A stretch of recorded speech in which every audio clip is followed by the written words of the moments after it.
J'éprouve un immense plaisir aujourd'hui, vraiment, près de 6 mois après le lancement de la 2e édition du programme RESAS.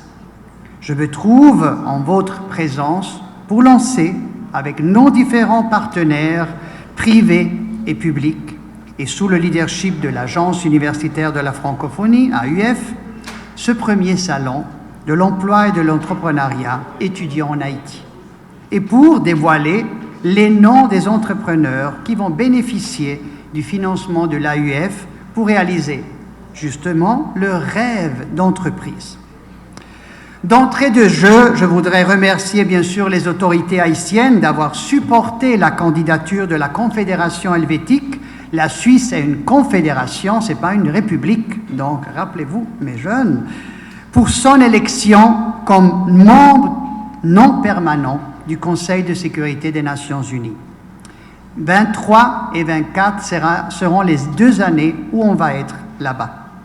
Au cours de ce passage, c'est un passage de 2 années au Conseil de sécurité, nous comptons défendre les priorités suivantes. Donc, à savoir construire une paix durable, protéger la population civile dans des conflits, armés ou pas, agir en faveur de la sécurité climatique et participer à renforcer l'efficience du Conseil de sécurité. Mesdames, Messieurs, depuis plusieurs années, nous nous sommes engagés auprès de l'État haïtien à travers nos programmes de coopération, de développement et des actions humanitaires, répondant aux urgences ponctuelles et à la gestion des risques de catastrophes. Ces actions humanitaires et de développement ciblant les territoires visent à atténuer la fragilité et la vulnérabilité de la société haïtienne, à répondre aux besoins des populations les plus vulnérables et à appuyer l'esprit entrepreneurial des jeunes, vous. Dans le cadre de son nouveau programme de coopération 2022-2024 visant la résilience, des efforts ont été déployés à travers nos différentes actions en vue, d'une part, d'appuyer une offre de formation professionnelle de qualité, répondant aux besoins du marché, et d'autre part, d'accompagner les efforts publics et privés pour l'amélioration des qualifications professionnelles des acteurs qui travaillent justement dans une meilleure capacité d'insertion, de création d'emplois et de production de richesses. En ce sens, nous avons facilité le mois dernier une mission du ministre haïtien de l'Éducation nationale et de la formation professionnelle en Suisse pour permettre aux dirigeants haïtiens de mieux comprendre le système de formation duale, la formation professionnelle qu'on a en Suisse. Cette visite a permis au ministre Nesmi Maniga de discuter avec les entrepreneurs et les associations patronales en Suisse, de visiter les centres de formation, de comprendre le système de certification des acquis afin de s'en inspirer pour envisager l'implémentation d'un tel système de formation en Haïti.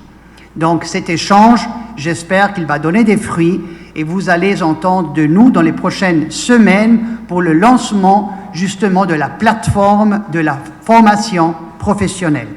Mesdames, Messieurs, l'engagement de la Suisse en Haïti reflète sa volonté d'accompagner les différents efforts en cours pour réduire ces situations de fragilité et de vulnérabilité et avoir plus d'impact sur la population.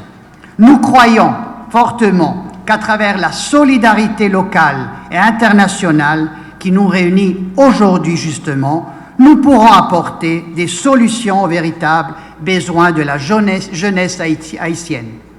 C'est dans ce contexte que nous avons fait de la résilience le pilier du nouveau programme de coopération.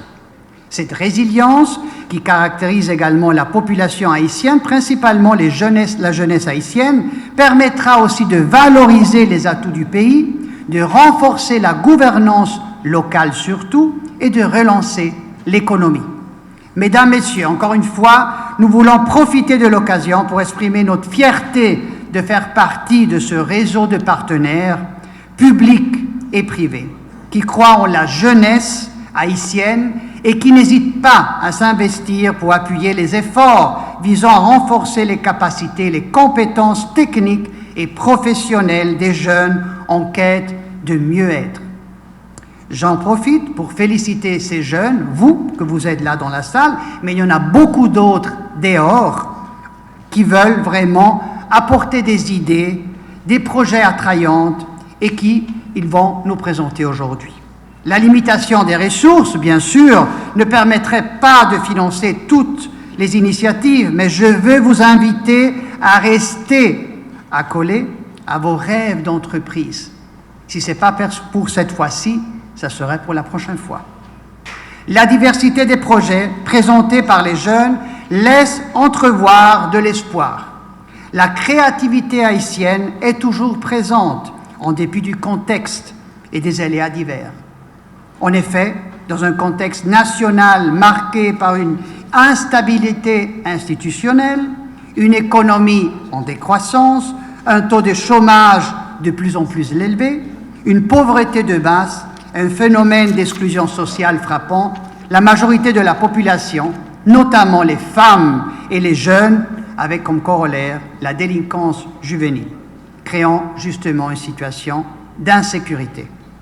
Vous, jeunes, présents à cette cérémonie aujourd'hui, gagnerez à maintenir en vous cette flamme qui donne le goût justement de la curiosité et d'être un mode d'apprentissage permanent et avoir un esprit innovant dans ce monde en pleine mutation, comme on l'a dit avant.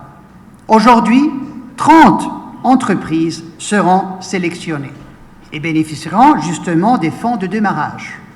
Mais je tiens à féliciter tous ceux et toutes celles qui ont fait l'effort de présenter leur projet. C'était pas facile de sélectionner, mais on a dû trancher.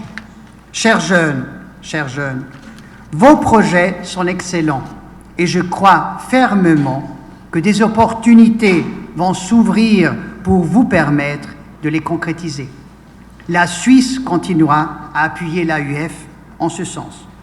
Mesdames, Messieurs, l'engagement de la Suisse en Haïti s'est reflété également lors de la conférence des bailleurs organisée par le gouvernement dans le cadre de relève et de la reconstruction de la péninsule sud, où nous avons reconfirmé notre engagement vis-à-vis de l'État haïtien. L'initiative d'aujourd'hui visant à renforcer l'employabilité des jeunes, en particulier ceux et celles du Grand Sud, de la péninsule sud, fortement frappés par le séisme du 14 août 2021, est un élément de témoignage de notre engagement. Une de nos principales caractéristiques est notre flexibilité, qui nous permet de nous adapter facilement. À quoi? Au contexte difficile, que le cas actuellement en Haïti. À travers ces programmes de réseaux solidaires, nous espérons que les entrepreneurs qui seront sélectionnés aujourd'hui vont maintenir leur engagement et pérenniser les réseaux une fois leur entreprise créée, ce qui favorisera justement à coup sûr un changement sur le long terme dans le paysage entrepreneurial haïtien. Je ne saurais terminer mes propos aujourd'hui sans remercier bien sûr tous les partenaires qui sont là aujourd'hui, mais surtout l'AUF pour cette initiative visant justement à renforcer les capacités des jeunes et développer leur esprit entrepreneurial. Que ce réseau solidaire constitue la base pour le développement de nouvelles entreprises solides, modernes, dynamiques et contribuer bien sûr à l'amélioration de la situation économique et au développement durable du pays.